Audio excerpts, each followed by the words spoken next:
And action. Hello, everyone. Just very like to introduce our very special guest here, Sudhir Tiwari. We're very excited about the workshop that Sudhir is going to be presenting upcoming in November.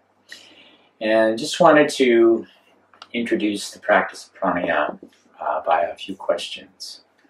So, Sudhir, because we like this workshop to appeal to our entire sort of student body, how would you describe the practice of pranayama to someone who is just in the beginning stages of their yoga practice, and how would it benefit them? Sure. I mean, even before we talk about pranayama in particular, let's go back and look at premise of all the applied practices from India. See, in India, the philosophy basically is not merely intellectual gymnastics. Philosophy is applied philosophy. And it has to answer one basic question.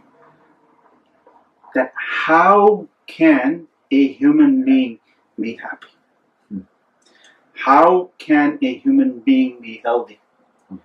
And health in that regard is merely not the absence of disease.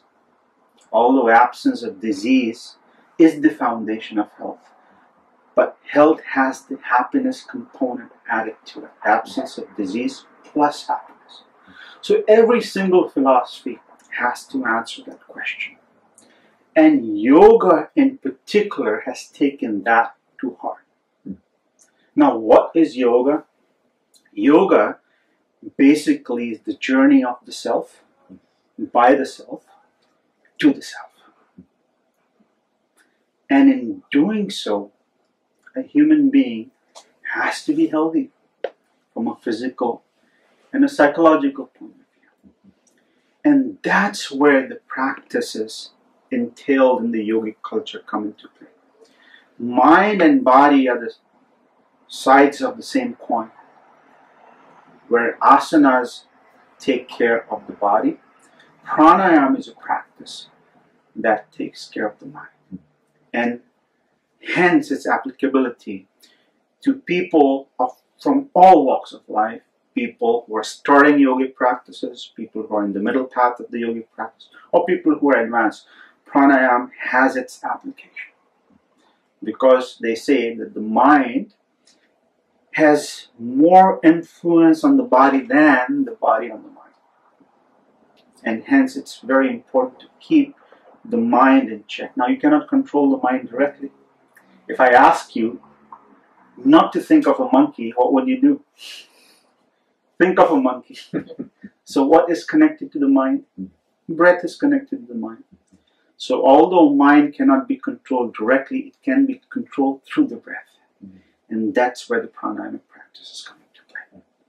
So whether somebody's beginning or advancing, that there's a stage of pranayama that's appropriate for them to practice? Yes, pranayama is a progressive practice.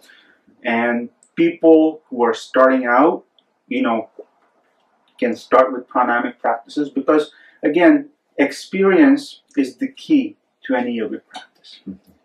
And by doing pranayamic practices, one obviously feels and experiences that peace of mind, and which is the foundation of health. Anyway.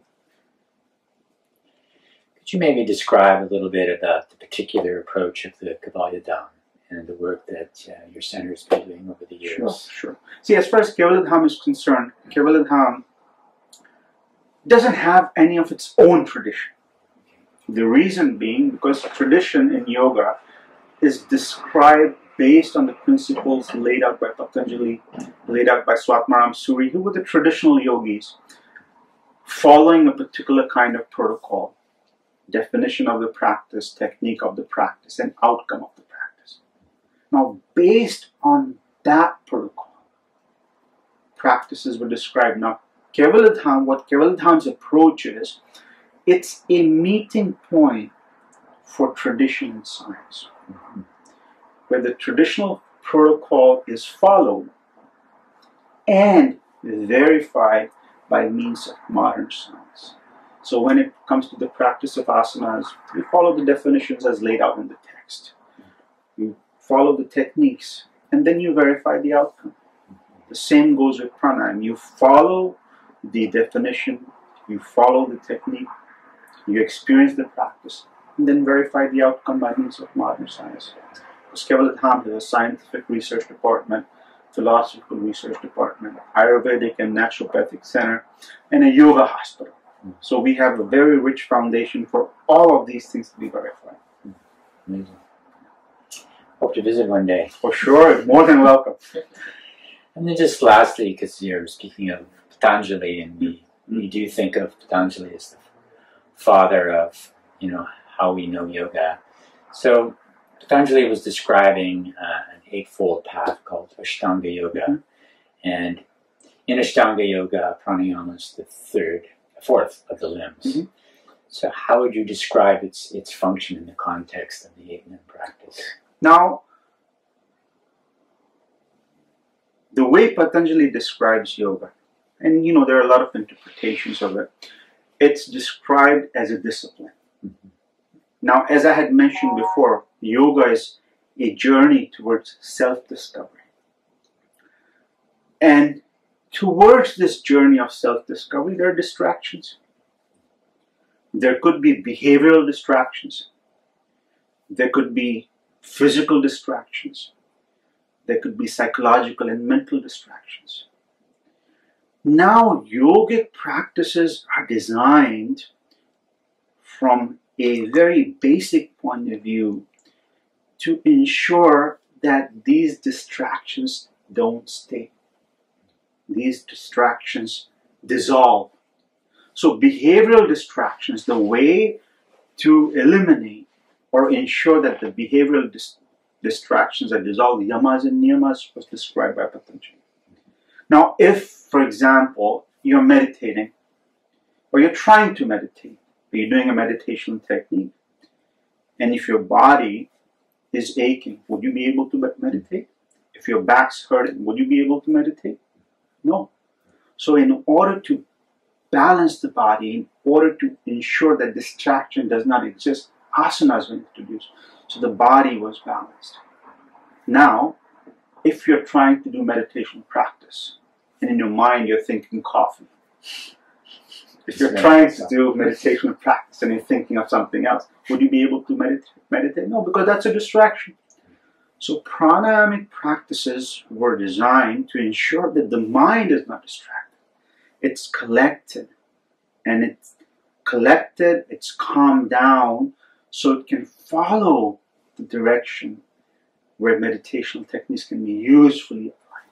So that's where pranayama fits in, and then the techniques of pranayama were described by Patanjali. Very good.